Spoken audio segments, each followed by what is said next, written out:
Time morning చెప్పేటప్పటికి సరే చూద్దాం ఆదివారం కదా మన పేషెంట్లతో కొంచెం ఫ్రీ అయిపోయిన తర్వాత చూద్దాం అని చెప్పేసి అనుకోవడం జరిగింది. సో యాక్చువల్లీ నా గురించి చెప్పాలంటే సింపుల్, మాది ఒక విలేజ్, పాతపేంట అనే విలేజ్, బొబ్బుల మండలం, విజయనగరం జిల్లా, సో ఆంధ్రప్రదేశ్. సో అక్కడి నుంచి నేను ఇక్కడికి రావడం జరిగింది 2005లో. సో దాని తర్వాత యాక్చువల్లీ నేను రావడం అయితే వచ్చింది క్రికెట్ గురించి సిటీకి, బట్ అప్పటికి మా అమ్మగారు చనిపోవడం. సో యాక్చువల్లీ మా అమ్మగారికి లాస్ట్ విషయం ఉందంటే, మా అమ్మగారు అంటే నాకు చాలా ఇష్టం ఉండే చిన్నప్పటి నుంచి. దాంతోపాటు ప్రధానంగా చెప్పుకున్నట్లయితే మా అమ్మగారికి ఆరోగ్య సమస్య చిన్నప్పుడు ఒకసారి కొంచెం తీవ్రతగా రావడం, జ్వరం రావడం, జ్వరానికి సంబంధించి మినిమం అవగాహన విలేజ్ అయి ఉండడం వల్ల, అక్కడ అవగాహన తక్కువ ఉండడం వల్ల, లేట్ అయిపోవడం వల్ల అది బ్రెయిన్కి ఎఫెక్ట్ అవ్వడం జరిగింది. ఒకసారి ఫీవర్ బ్రెయిన్కి ఎఫెక్ట్ అయిందంటే అది బ్రెయిన్ ఫీవర్ కింద కన్వర్ట్ అయిందంటే దాన్ని తగ్గించడం చాలా కష్టం స్టిల్ ఈ రోజుకి కూడా. సో అంటే మెడికల్ గురించి మినిమం అవగాహన లేకపోవడం వల్లే మా అమ్మకి ఆ రోజు అలా జరిగింది. చాలా యంగ్ ఏజ్, జస్ట్ 32 ఇయర్స్కే ఆవిడ చనిపోవడం జరిగింది. అది చాలా పెయిన్ఫుల్.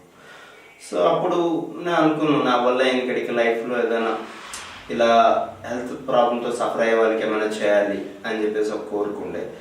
లక్కీలీ తర్వాత నాకు బీపీటీ సీట్ దొరికి, నేను తర్వాత డాక్టర్ అయిన తర్వాత మెడిసిన్ చేసిన తర్వాత సో నా వల్ల ఇంకడికి ఏదైనా చేయాలి అని చెప్పేసి యాక్చువల్లీ బిగినింగ్ నుంచి ఎప్పుడు నేను ఆల్మోస్ట్ 2005-06లో జిమ్ఖానా గ్రౌండ్లో ప్రాక్టీస్లో ఉండే, క్రికెట్లో ప్రాక్టీస్ ఎక్కువ ఉంటుండే. అక్కడ ఈవెన్ ఒక జూనియర్ కోచ్గా కూడా అక్కడ మా సార్కి అసిస్టెంట్ చేస్తూ ఉండే. మరి ఎందుకంటే సిటీకి వచ్చిన ఫస్ట్లో నాకు రెవెన్యూస్ లేవు, రూమ్ రెంట్ కట్టుకోవడానికి ప్రాబ్లం ఉండేది, తినడానికి ప్రాబ్లం ఉండేది. సో ప్రాక్టీస్తో పాటు ఏదైనా అడిషనల్గా జాబ్ చేయాల్సిన పరిస్థితి ఉండే అప్పుడు, సార్ దగ్గర అసిస్టెంట్గా ఉంటూ. సో దాంతోపాటు అక్కడున్న ప్లేయర్స్ ఎవరైతే ఉంటారో చాలామంది రిచ్ పర్సన్స్ ఉండడం, పెద్దవాళ్ళు ఉండడం. సో వాళ్ళందరూ సాయం తీసుకొని ఎలా అయినా ఇలా పూర్గా ఉండే వాళ్ళకి, హెల్త్ ప్రాబ్లంతో సఫర్ అవుతుండే వాళ్ళకి ఏమైనా హెల్ప్ చేయాలి నా ఇంటెన్షన్ బలంగా ఉండడం. అప్పుడు నేను ఆల్రెడీ కాలేజీలో కూడా జాయిన్ అవ్వడం. ఒకవైపు నాది స్టడీ అవుతూనే, రెండో వైపు వచ్చేసి చిన్న నా వల్ల ఇక్కడికి ప్రజలకి, పూర్ పేషెంట్స్కి, రోడ్డు మీద ఉండే వాళ్ళకి, చిన్న స్లమ్ ఏరియాలోకి వెళ్ళి క్యాంపింగ్ చేయడం ఇవన్నీ చేసేవాళ్ళం.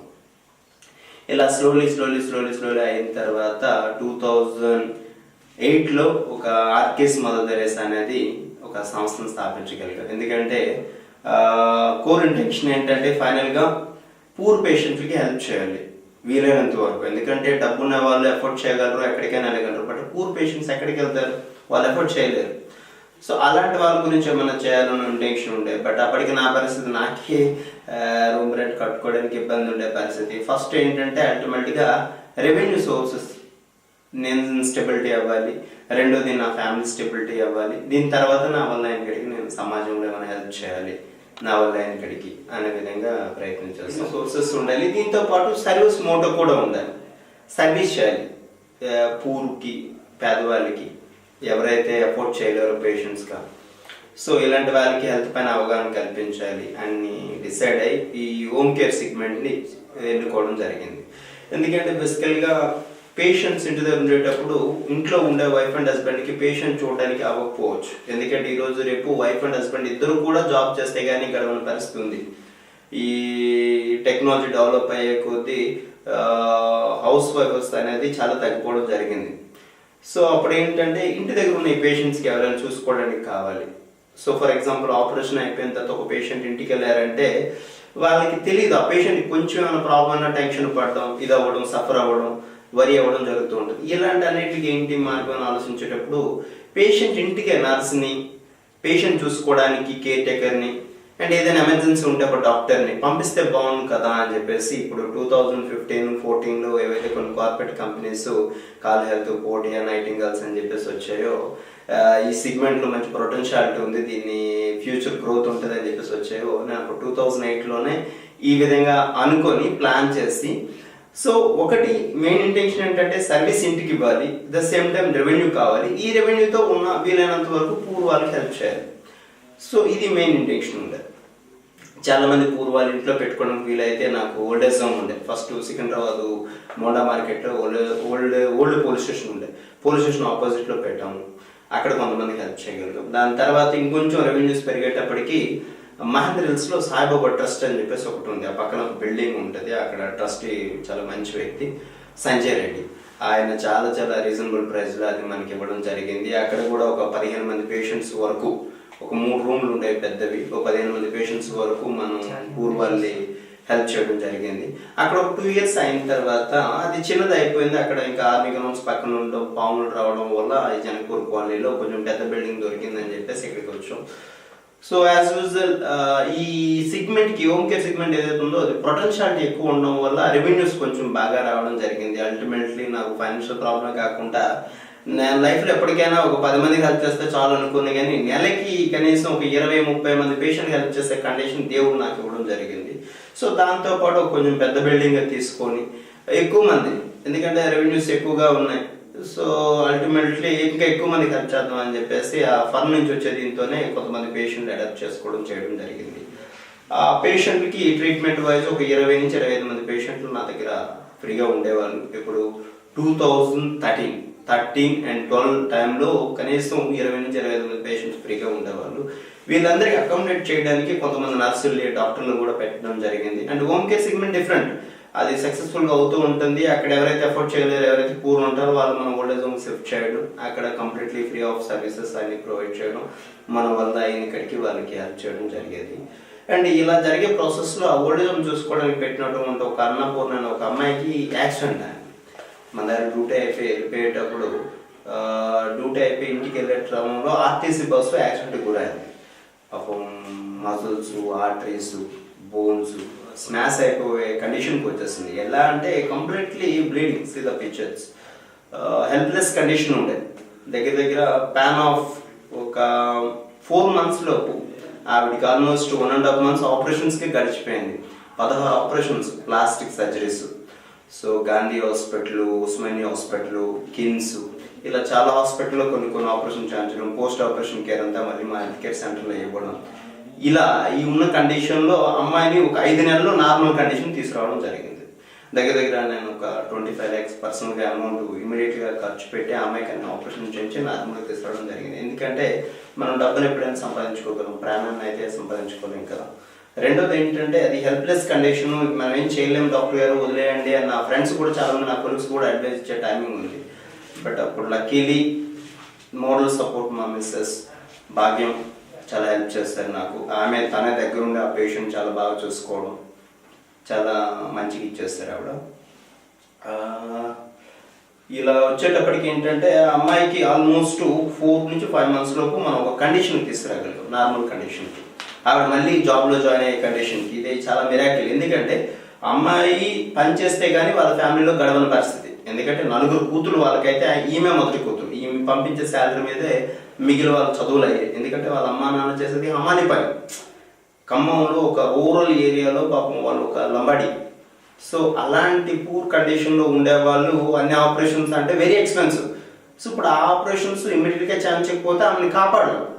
సో ఆ కండిషన్లో మన ఆ కండిషన్ నుంచి ఆ అమ్మాయిని ఈరోజు నార్మల్ కండిషన్ తీసుకొచ్చి ఆ అమ్మాయికి ఈరోజు ఫిజికల్ హ్యాండిక్యాప్ సర్టిఫికేట్ ఇవ్వడానికి డాక్టర్ ఆలోచించే కండిషన్ తీసుకొచ్చాం. అంటే నీకు ప్రాబ్లం ఏముంది, ఎంత బాగా అయిపోయింది కదా అనే కండిషన్ ఈరోజు ఆమె రావడం జరిగింది. ఆమె మళ్ళీ మా దగ్గరే జాబ్లో జాయిన్ అయ్యి జాబ్ చేస్తూ ఉంది కూడా. సో ఇలా చూసుకున్నట్లయితే ఇంకో అమ్మాయి ఉంది. అమ్మాయి వచ్చేసి ఆర్ఫన్. మా దగ్గర ఆల్మోస్ట్ ఒక 3 years జాబ్ చేసింది. జాబ్ చేసిన తర్వాత ఇక్కడ మా పక్కనే ఒక డ్రైవర్ని చూసి మేమే దగ్గర ఉండి అడాప్ట్ చేసుకొని మ్యారేజ్ చేయడం జరిగింది. ఆ అమ్మాయి ఇప్పుడు చాలా హ్యాపీగా ఉంది వాళ్ళ హస్బెండ్తో. రెండోది ఇంకో అమ్మాయి ఉండే. ఈ పేషెంట్ చూసుకునే వాళ్ళు పాపం వీళ్ళంతా తులసి అని చెప్పేసి. మా అమ్మాయి కూడా ఒక రోజు ఇంటికి వెళ్తుంటే బస్సు యాక్సిడెంట్కి గురైంది. అమ్మాయి కూడా ఒక 6 months టైం పట్టింది. ఒక 2 ఆపరేషన్స్ నిమ్స్లో మేమే చేయించాం. కాబట్టి మళ్ళీ నార్మల్ కండిషన్కి వచ్చినంత వరకు అన్నీ మేమే చూసుకొని ఇచ్చేయడం అయింది. సో అలాగే ఒక మేకప్ మ్యాన్ హెల్ప్లెస్ కండిషన్ ఉండేటప్పుడు ఆయనకి సంబంధించి కూడా మేము ఆల్మోస్ట్ ఒక 6 months ఫిజియోథెరపీ ట్రీట్మెంట్ అంతా నీట్గా ఇచ్చి ఆయన ఈరోజు నార్మల్ కండిషన్ తీసుకురావడం జరిగింది. అంటే ప్యాన్ ఆఫ్ మనం వెళ్తున్న లైన్లో ఇవన్నీ మనకు వస్తూ ఉన్నాయి ఒక్కొక్క బర్డన్స్. ఇంకో అమ్మాయి చూసుకుంటే రీసెంట్గా అమ్మాయి పరిస్థితి చాలా దారుణం. ఎందుకంటే అమ్మాయి ఎంఎస్ కెమిస్ట్రీలో gold medalist. So bad luck ఏంటంటే వాళ్ళ అమ్మ నాన్న చిన్నప్పుడు చనిపోయారు. సో అమ్మాయి వచ్చేసి ఒక అతన్ని మ్యారేజ్ చేసి పెళ్లి చేసుకుంది. పెళ్లి చేసుకున్న ఆయన కొంచెం అన్ఎడ్యుకేటెడ్, అంటే 5th క్లాస్ చదువుకుంటారు ఆయన. బ్యాడ్ లక్ ఏంటంటే అక్కడ చదువు కాదు, కామన్ సెన్స్ కానీ హ్యూమినిటీ కానీ చాలా ఇంపార్టెంట్. సో తాగుతున్న భర్తను తాగొద్దు అని చెప్పినందుకు ఆవిడని ఏం చేశాడంటే ఆయన కెరసిన్ పోసి తగలెట్టేయడం చేస్తాడు. కెరసిన్ పోసి శానిటైజ్ చేస్తాడు. పాపం చాలా డీప్గా ఇంజూర్స్ అయిపోయి మొత్తం కాలిపోవడం అంతా. ఆల్మోస్ట్ మన లోకల్ పోలీస్ స్టేషన్ నుంచి పాపం చాలా సపోర్ట్ చేస్తారు ఆమెకి. తర్వాత నాకు తెలిసిన ఒక ఇన్స్పెక్టర్ ద్వారా ఆవిడ మన దగ్గరికి తెలుసుకొని రావడం, తర్వాత నేను ఆవిడకి కొన్ని ఆపరేషన్స్ గాంధీలో చేయించడం. సో గాంధీలో ఆపరేషన్ చేయించిన తర్వాత ఇప్పుడు ఆవిడ పర్మనెంట్గా మన దగ్గర పెట్టుకొని ఆవిడకి అకామిడేషన్ చేస్తూ ఉన్నాం. సో ఇలా కొన్ని ఇన్సిడెంట్స్ ఇవి చెప్పుకోవడానికి. ఇలా చూసుకున్నట్లయితే ప్యాన్ ఆఫ్ నా 8 సంవత్సరాల సర్వీస్లో కనీసం ఒక సుమారుగా చూసుకున్నట్లయితే 600 నుంచి 700 మంది పేషెంట్స్కి స్టిల్ నా దగ్గర చాలా మంది ఉన్నారు. ఇంతమందికి మనం హెల్ప్ చేస్తాం. ఇందులో చాలా మంది నా దగ్గరకు వచ్చేదే కోర్ ఏంటంటే నా ఇంటెన్షన్, మా అమ్మగారు ఆరోగ్యం బాగోలేక చనిపోయారు. ఆరోగ్యం బాగోలేని వాళ్ళకి నేను హెల్ప్ చేయాలనే ప్రధానమైన ఇంటెన్షన్. సో దాని గురించి నేను చాలా ఆరోగ్యం బాగలేని వాళ్ళకి ఫస్ట్ ప్రిఫరెన్స్ ఇస్తాను, కానీ హెల్తీగా ఉండే వాళ్ళకి ఇవ్వను. సో ఆరోగ్యం బాగలేని వాళ్ళ గురించి దగ్గర మనం ఒక 700 మంది తీసుకున్నట్లయితే అందులో చాలా మంది చనిపోవడం జరిగింది. ఎందుకంటే ఆల్మోస్ట్ నా దగ్గరకు వచ్చేది 70, 80, 90s వాళ్ళు వచ్చేవాళ్ళు. వాళ్ళు ఎంత ట్రై చేసినా కార్డియాక్ అరెస్ట్ అవ్వడం. ఎందుకంటే మేము ఎంత చేసినా కొంచెం ఆ టైం వచ్చేటప్పటికి ఎవరు ఏం చేయలేరు. డాక్టర్ గాడ్ కాదు కదా, డాక్టర్ జస్ట్ డాక్టర్. సో ఇలా చేసుకుంటూ వచ్చాం. ఆల్మోస్ట్ నేను నా ప్యాన్ ఆఫ్ నా సర్వీస్ ఇప్పటి వరకు ఒక 6000 మందికి సర్వీస్ చేయగలిగాను హోమ్ కేర్లో కానీ ఇక్కడ కానీ. ఇందులో ఒక 600 నుంచి 700 మందికి ఫ్రీగా అడాప్ట్ చేసుకున్నట్లు నా సొంతంగా తీసుకొని మా బిల్డింగ్లో పెట్టుకొని ఇచ్చేయడం. ఇప్పుడు కూడా స్టిల్ మనకి ఒక 16 మంది ఉన్నారు అలాంటి వాళ్ళు. ఆల్మోస్ట్ ఇప్పుడు ఏదైతే ఉందో మీరు ఈ బిల్డింగ్ చూడగలుగుతారు. ఈ బిల్డింగ్ ఎక్స్పెన్సివ్ వచ్చేసి మంత్లీ మెడికల్ ఖర్చులు కానీ, ఫిజియోథెరపీ కేర్ కానీ, నర్సింగ్ కేర్ కానీ, ఫుడ్ అండ్ అకామిడేషన్ కానీ, రెంట్ కానీ, క్యాంటీన్ కానీ అన్నీ కలుపుకుంటే మనకి నెలకు 6 లక్షల ఖర్చులు వస్తాయి. ఇందు నుంచి పెన్షనర్స్ కొంతమంది ఇచ్చేవాళ్ళు ఉన్నారు ఇక్కడ ఉన్న వాళ్ళు. ఇవన్నీ కలుపుకుని మనకి 2.5 నుంచి 3 లక్షలు రావు. అంటే డెఫిసిట్ ఇప్పుడు కూడా 3 lakhs అనేది నా ఫర్ నుంచి వస్తున్నది. నేను దీనికి పెట్టుకుంటూ దీన్ని ఎలా అయినా మా అమ్మ పేరు మీద పెట్టాను. ఇది ఎలా అయినా కూలిపోకూడదు. ఎందుకంటే యూస్ టుగెదర్ నా మీదే నమ్మకం ఉన్న పేషెంట్స్ ఉన్నారు ఇక్కడ, నన్నే నమ్ముకుని ఉన్న వాళ్ళు. వాళ్ళ బ్యాడ్ కండిషన్ ఉన్న వాళ్ళు తీసుకొచ్చి ఇక్కడ పెట్టారు. ఇప్పుడు నేను నా వల్లే కాదని చెప్పేసి అంటే వాళ్ళు ఇంకెక్కడికి వెళ్తారు. సో ఆల్మోస్ట్ అందువల్ల నేను కొంచెం ఇబ్బంది అయినా నా ఫర్మ్ సక్సెస్ఫుల్గా కష్టపడి రన్ చేసుకుంటూ దాని నుంచి వస్తున్న రెవెన్యూస్ అనేవి మనం ఈ సెంటర్కి పెట్టడం జరుగుతూ ఉంది. రెండోది ఏంటంటే యాక్చువల్లీ నా జర్నీలో ఇది స్టార్ట్ చేసినప్పుడు కొంచెం బర్డన్స్ అవన్నీ ఉండేవి, అడల్ట్స్ ఉండేవి. సో అట్లా స్లోగా స్పేస్ వైజ్ మనం దీన్ని ఓవర్కమ్ చేసుకుంటూ వచ్చాం. ఒక స్టేజ్కి వచ్చేసరికి ఏంటంటే నేను ఇందాక చెప్పినట్లు 2014-15కి వచ్చేటప్పుడు నాకు నా ఫర్మ్ వచ్చేసి కొన్ని కార్పొరేట్ కంపెనీస్ సిస్టంలోకి వచ్చేస్తాయి, సిటీలోకి వచ్చేస్తాయి. అంటే ఇది home care segment, next pan of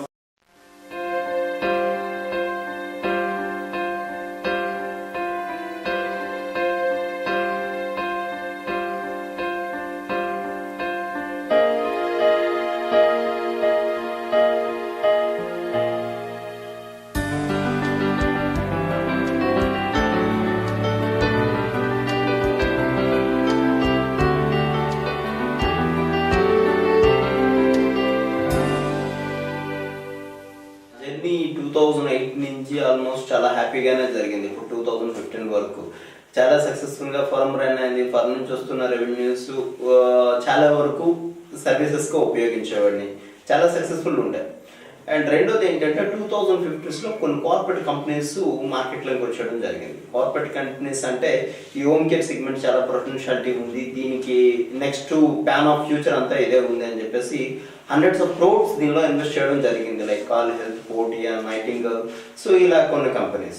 so దీనివల్ల ఏంటంటే అల్టిమేట్గా ఈ కంపెనీస్తో పోటీ పడేంత కెపాసిటీ, ఎందుకంటే మనం చేసేది చారిటీ వైజ్ సర్వీసెస్. ఒకటి తీసుకున్నది రీజనబుల్ ప్రైస్, ఆ వస్తున్న ప్రైస్తో ఇక్కడ చాలా మంది పేషెంట్స్ ఆధారపడి ఉన్నారు, దానికి చారిటీ చేయాలి. సో ఇలాంటి టైంలో ఏమైందంటే బ్యాలెన్స్ చేయలేకపోయాము రెండు. సో ఒకనొక స్టేజ్లో ఆల్మోస్ట్ మేము ఫర్ మంత్ ఇక్కడ 50-55 పేషెంట్స్కి అకామిడేట్ చేయగలిగేది అది స్లోగా గ్రాడ్యువల్గా మాకు ఇక్కడ రెవెన్యూస్ తగ్గిపోవడం, డెబిట్స్లోకి వెళ్ళిపోవడం, సో ఆ పేషెంట్స్కి ఎఫోర్డ్ చేయడం తగ్గిపోవడం జరిగేది. అంటే ఇప్పుడు ఇక్కడి నుంచి వస్తేనే ఇక్కడ చేయగలం, ఇక్కడ అల్టిమేట్లీ లాస్లోకి వెళ్ళిపోయేటప్పుడు ఇక్కడ మనం చేయడానికి సోర్సెస్ ఎక్కడి నుంచి వస్తాయి. సో అలా ప్రాబ్లం ఫేస్ చేయడం జరిగింది. And still we are in same trouble. But మేము ఫైట్ చేస్తున్నాం, ఫర్మ్ ఎలా అయినా మళ్ళీ హెచ్ చేయాలి, మన మీద ఆధారపడ్డ పేషెంట్స్కి ఎలా అయినా మళ్ళీ న్యాయం చేయాలనే విధంగా 2014లో మనకి వచ్చే ముందు కొన్ని కార్పొరేట్ కంపెనీస్ నాకు ఆఫర్ చేస్తాయి crores of money. So already నీకు కంప్లీట్లీ ప్లాట్ఫామ్ ఉంది రామకృష్ణ, మరి మీరు ఇలా మా కంపెనీకి హ్యాండ్ ఓవర్ చేస్తే యాజ్ వన్ ఆఫ్ ద డైరెక్ట్గా మీకు పోస్టింగ్ ఉంటుంది, లేదంటే మీరు అమౌంట్ చెప్పండి, కోడ్ చెప్పండి, అమౌంట్ ప్రాబ్లం లేదు ఎంతైనా. సో మేము బై చేస్తాం, ఇది ఫర్మ్ ఏదైతే ఉందో బై చేస్తాం. ఓకే, ఫర్మ్ బై చేస్తాం. What about the organization? So అక్కడ ఏదైతే నేను రన్ చేస్తాను ఆర్కేఎస్ మదర్స్ ఆర్గనైజేషన్, దాని పరిస్థితి ఏంటి అని చెప్పడం అడగడం జరిగింది. వాళ్ళు దానికి ఆన్సర్ ఏం చెప్పలేదు. See we're doing on core business mode. So charity business mode okay దీనిలో రన్ చేయలేము. They said sorry, I'm also says thanks because my intention is different.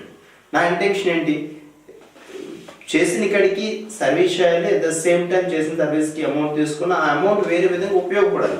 Poor people who unable to afford the treatment. So అలాంటి వాళ్ళకి మనం already చార్ట్లో ఉన్నాం కాబట్టి ఇక్కడ afford చేయని వాళ్ళకి చేయాలన్న మన ఇంటెన్షన్ కాబట్టి ఆ ఆఫర్ నేను తిరస్కరించడం జరిగింది. సో దాని తర్వాత కొంచెం ఫైనాన్షియల్ ట్రబుల్స్ వస్తే మన ఫ్రెండ్ ఒక ఆయన రంగబాబు అని చెప్పేసి చాలా మంచి ఆడిటర్ మా సార్, ఆయన వచ్చి ఒక బెస్ట్ గైడ్ లైన్ కూడా ఇచ్చారు. ఏంటంటే, డాక్టర్ గారు మీరు ఈ విధంగా వెళ్తే సస్టైన్ అవ్వడం కష్టం, మీరు వచ్చేసి ఇంతమంది పేషెంట్స్ని చారిటీగా మెయింటైన్ చేస్తూ ఉన్నారు, సో మీరు ఎంతవరకు చేస్తారు ఇలా? సో 2008 నుంచి స్టార్ట్ చేశారు, ఇప్పటికి ఆల్మోస్ట్ ఒక 700 పేషెంట్స్ చేస్తారు. ఆల్మోస్ట్ మీరు ఇక్కడ చూసుకున్నట్లయితే ఒక 7000 పేషెంట్స్ హిస్టరీ ఉంది. బాగానే ఉంది. ఇదంతా అవి కాకుండా మళ్ళీ చాలా మందికి ఆపరేషన్స్ ఇవన్నీ చేపిస్తూ ఉన్నారు, బాగానే ఉంది. ఇదంతా ఓన్ మనీతో ఎంతవరకు మీరు చాంచగలరు? ఫర్ ఎగ్జాంపుల్ 2008లో మీ కంపెనీ స్టార్ట్ చేసినప్పుడు, ఫర్మ్ స్టార్ట్ చేసినప్పుడు చాలా హెల్తీగా ఉంది. 2015కి ఇంకా హెల్తీగా ఉంటుంది అనుకోరు. బట్ ఏమైంది, ఇప్పుడు కార్పొరేట్ కంపెనీస్ వచ్చాయి. సో ఒక దీన్ని ఏదైనా సస్టైనబిలిటీ అయ్యే విధానంలో తీసుకెళ్తేనే మీరు ఇచ్చేయగలరు. ఇప్పుడు ఏదైతే పేషెంట్స్ ఉందో అది మీరు చేస్తుంది చారిటీ. చారిటీ అనేది ఓన్ అమౌంట్తో చేయొచ్చు, లేదంటే ఇంకెవరైనా అఫోర్డ్ చేస్తే వాళ్ళ దగ్గర తీసుకొని కూడా చేయొచ్చు, లేదంటే గవర్నమెంట్ దానికి హెల్ప్ చేస్తుంది, గవర్నమెంట్ దగ్గర నుంచి అని తీసుకొని చేయొచ్చు అని ఆయన థాట్ ఇచ్చారు. యాక్చువల్గా ఆయన ఏం చెప్పారంటే, బేసికలీ ఇప్పుడు మీరు ఏదైతే చేస్తారు పేషెంట్స్కి operations, treatment, food and accommodation ఫ్రీగా వీళ్ళందరికీ ఆర్ఫన్స్కి, ఇది యాక్చువల్లీ మీరు ఫస్ట్ ఒక ఎన్జిఓ స్టార్ట్ చేసుకొని దానికి మళ్ళీ 3 years వెయిట్ చేసిన తర్వాత ఇన్కమ్ ట్యాక్స్ నుంచి 18G అనే ఒక కన్జెక్షన్స్ తీసుకొచ్చుకొని దాని తర్వాత గవర్నమెంట్కి అప్లై చేసి వాళ్ళు ఇచ్చే ఫండ్స్తో ఇలాంటి సర్వీసెస్ చేయాలి. యూజువల్లీ మీరేంటి అంటే ఆల్రెడీ 2008 నుంచి 2015 వరకు చేస్తూ స్టిల్ 2000 ఇప్పటి వరకు మీరు చేస్తూనే ఉన్నారు. బట్ ఎవరి దగ్గర నుంచి ఇంత సహాయం తీసుకోకుండా మీరు ఎలా ఎంతకాలం చేయగలరు? సో ఇది కాదు ప్రొసీజర్. ఒక స్టేజ్ వరకు మీరు చేయగలరు, మీ ఫర్మ్ రన్ అవుతుందంటే అప్పుడు ఈ పేషెంట్స్ అందరూ పోయి రోడ్డు మీద పడాను, అది కాదు కదా. సో దీనికి ఏంటంటే సబ్స్టిట్యూట్గా మనం ఎడిషనల్గా కూడా వేరే మార్గాన్ని అనుసరించాలి. అది ఏంటి? Government support. గవర్నమెంట్ సపోర్ట్ నీకు ఎప్పుడు వచ్చుద్ది? నువ్వు ఎంత చేస్తున్నట్టు ఒక ఎన్జిఓ కింద ఫామ్ చేసి దీన్ని వాళ్ళకి చూపించి, రెండోది ఏంటంటే దాని తర్వాత కూడా ఒక ఇన్కమ్ ట్యాక్స్ వాళ్ళ దగ్గరికి వెళ్ళి ఇన్కమ్ ట్యాక్స్లో 18G అనే కన్వెన్షన్స్ తీసుకొచ్చి ఈ ప్రొసీజర్ ప్రకారం నువ్వు వెళ్తేనే నీ గవర్నమెంట్ సపోర్ట్ చేస్తుంది. అప్పుడు నీ వల్ల ఎక్కడికి నువ్వు చేయగలవు, అట్ ద సేమ్ టైం ఒకవేళ నువ్వు చేయలేని పక్షంలో ఉన్న గవర్నమెంట్ అయినా దీన్ని చూసుకుంటుంది. దీనికి ఇంకా లాంగ్ రన్లో సస్టైనబిలిటీ అవ్వడానికి, రన్ అవ్వడానికి సోర్సెస్ ఇవి. సో ఇది రైట్ వే కాదు నువ్వు ఎంతవరకు చేస్తున్నావు. మేబీ నువ్వు చేసిన మంచి పనులు కావచ్చు, బట్ ఇది హెల్తీ కాదు, నీకు హెల్తీ కాదు అని చెప్పేసి ఆయన గైడ్ చేయడం జరిగింది. అప్పుడు నేను ఒక ఆర్కేఎస్ మదర్స్ అని ఒక ఫౌండేషన్ రిజిస్ట్రేషన్ చేయడం జరిగింది, సొసైటీ. అఫ్కోర్స్ దాని పేరు మీద కూడా చాలా సర్వీసెస్ చేస్తూ ఉన్నాం. Still I'm doing it. But what ever final ultimately ఏంటంటే, మనం ఎంత సంపాదించినా నా ఇంటెన్షన్ ఏంటంటే ఎంతో కొంత సమాజానికి, పక్కవాడికి హెల్ప్ అయ్యే విధంగా మనం చేస్తున్నప్పుడే ఆ సంపాదించిన దీనికి, పుట్టిన దీనికి, ఈ గడ్డ మీద బతుకుతున్న దీనికి ఒక పేరు కానీ ఒక వాల్యూ అనేది ఉంటుంది. ఏమని ఎంత సంపాదించి ఎంత చేసినా ఫైనల్గా మనం ఒక రోజు పైకి పోవాల్సిందే. పైకి పోయేటప్పుడు ఏమైనా తీసుకెళ్తామా? ఏమీ తీసుకెళ్ళం. ఎన్నో ప్రపంచాన్ని జయించిన అలెగ్జాండర్ ఎన్నో రాజ్యాలు కొల్లగొట్టి బంగారం, వజ్రాలు, వైడూర్యాలు తీసుకుపోయి ఏమైంది? రోమ్లో అన్ని పెట్టాడా ఏంటి? పెట్టలేదు. ఆయన చనిపోయేటప్పుడు ఏం చెప్పాడు? ఏమీ చెప్పలేదు, నా చేతుల్లో ఏమీ తీసుకెళ్ళట్లేదు అని చెప్పేసి 2 చేతులు బయటికి పెట్టి ఆయన శవాన్ని పూడ్చడం జరిగింది. దాని అర్థం ఏంటి అంటే, ఎంత సంపాదించినా ప్రపంచాన్ని జయించినా పోయేటప్పుడు ఏమీ తీసుకుపోలేము. ఇక్కడ వచ్చింది మన క్యారెక్టర్ ఏంటి, దేవుడు మనకు ఒక క్యారెక్టర్ ఇచ్చాడు, ఆ క్యారెక్టర్ చేయడానికి వచ్చాం. ఆ క్యారెక్టర్ అయిపోయిన తర్వాత జస్ట్ ఆ క్యారెక్టర్ తీసి పైకి వెళ్ళిపోతాం. సో ఇక్కడున్న బంగ్లాలు, ఈ గోల్డ్, డైమండ్స్, ఈ పవర్ ఇవన్నీ పర్మనెంట్ కాదు. పర్మనెంట్ ఏంటంటే మానవ సేవే మాధవ సేవ అని దేవుడు ఎందుకు చెప్పాడంటే, దేవుడు ఎక్కడ ఉంటాడు, పక్క మనసులోనే ఉంటాడు. నిన్నెవరైతే పుట్టించారో, నిన్ను పుట్టించిన సేమ్ గాడ్ ఆయన కూడా పుట్టించాడు. మేబీ ఆయన జీసస్ కావచ్చు, అల్లా కావచ్చు, ఈశ్వరుడు కావచ్చు, ఎవరైనా. సో పక్కవాడిని ప్రేమించడం అంటే నువ్వు ఆల్మోస్ట్ దేవుడిని ప్రేమించినట్టు. అలానే అందరికీ మనం చేయగలమని కాదు, అందరికీ చేయాలని కాదు, మన వల్ల ఆయనకిడికి. నేను మా అమ్మగారు చనిపోయినప్పుడు నాకు వీలైనంత వరకు నా జీవితంలో ఒక 10 మందికి హెల్ప్ చేయాలి ఈ కండిషన్ ఉన్న వాళ్ళకి అని చెప్పేసి నా మనసులో బలంగా కోరుకోవడం జరిగింది. బట్ లక్కీలీ దేవుడు ఇన్ని 100 మందికి, దగ్గర 700 మందికి నేను డైరెక్ట్ చేస్తాను ఫ్రీగా, అండ్ దగ్గర 7,000 మందికి నేను సర్వీస్ చేస్తాను వాలంటీర్గా. సో ఇంత అవకాశం నాకు ఇచ్చాడు. కేవలం మళ్ళీ నా బ్యాక్గ్రౌండ్ చూస్తే వెరీ పూర్. ఎందుకంటే మాకు చిన్నప్పుడు రైతు కూలి, అమ్మా నాన్న అంటే కష్టపడి పనిచేస్తే కానీ ఇంటి దగ్గర నడవదు. ఈవెన్ నేను సిటీకి వచ్చేటప్పుడు స్టిల్ నా కండిషన్ కూడా అంతే. నా దగ్గర ఏమీ లేవు, రూమ్ రెంట్ కట్టుకోవడానికి ఇబ్బంది, తినడానికి ఇబ్బంది. బట్ ఈరోజు సమాజంలో ఒక డాక్టర్ రామకృష్ణ అంటే అక్కడ నాగేశ్వరరావుతో పోల్చుకున్నట్లయితే, ఆయన నుంచి తీసుకున్నట్లయితే చాలామంది ఐపీఎస్, ఐఏఎస్, జడ్జిలు, ఎమ్మెల్యేలు, మినిస్టర్స్, వాళ్ళందరికీ నేను ట్రీట్మెంట్ ఇవ్వడం జరిగింది యాజ్ అ ఫిజియోథెరపిస్ట్గా. అండ్ వాళ్ళందరికీ ఏదైనా అవసరమైతే గైడ్ చేయడం జరుగుతుంది. ఎక్కడి నుంచి ఎక్కడికి తీసుకెళ్తాడు అంటే, మనం ఏదైనా ఒక మంచి చేయాలని ఇంటెన్షన్ ఉంటే సమాజంలో ఈరోజు రేపు ఏంటంటే ఒకటి ఉంటుంది, మనం ఎంత చేసినా మనకి చెడే వస్తుంది సమాజం నుంచి అనేది. అది చాలా రాంగ్.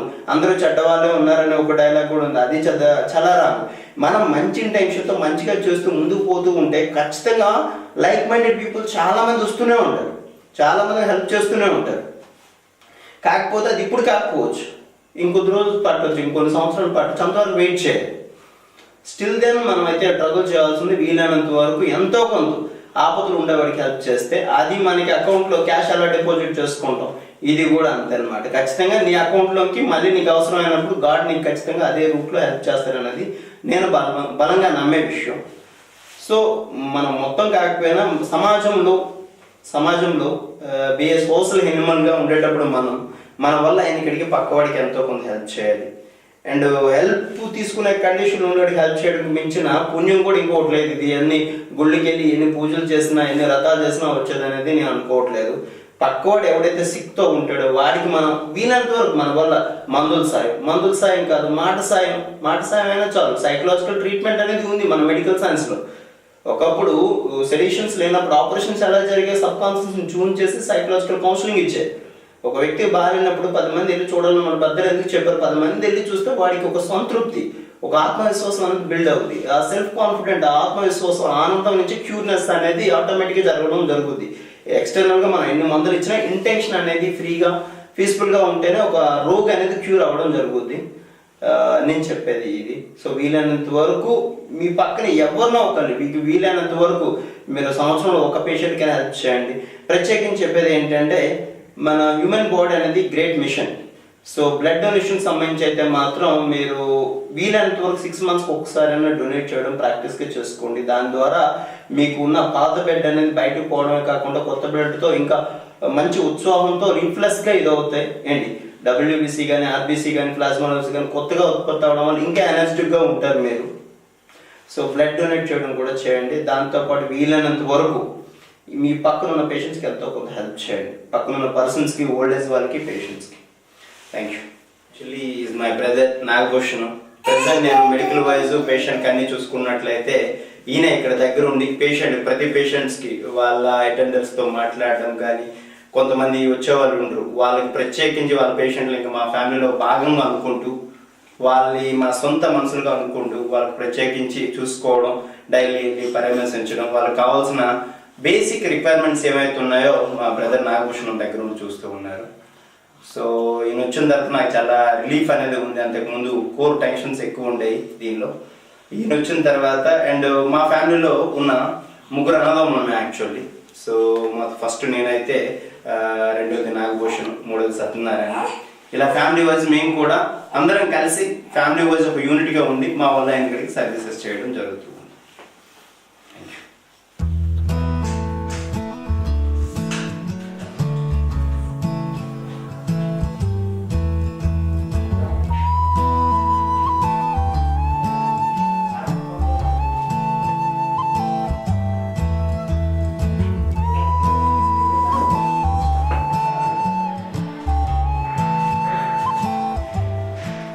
తిన్నారు మీరు?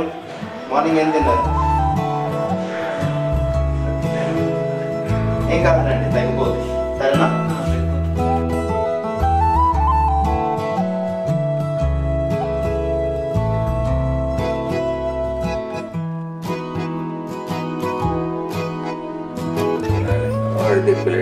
సరే సరే, బాధపడద్దు, నేను ఉన్నా కదా నీ కొడుకులాగా.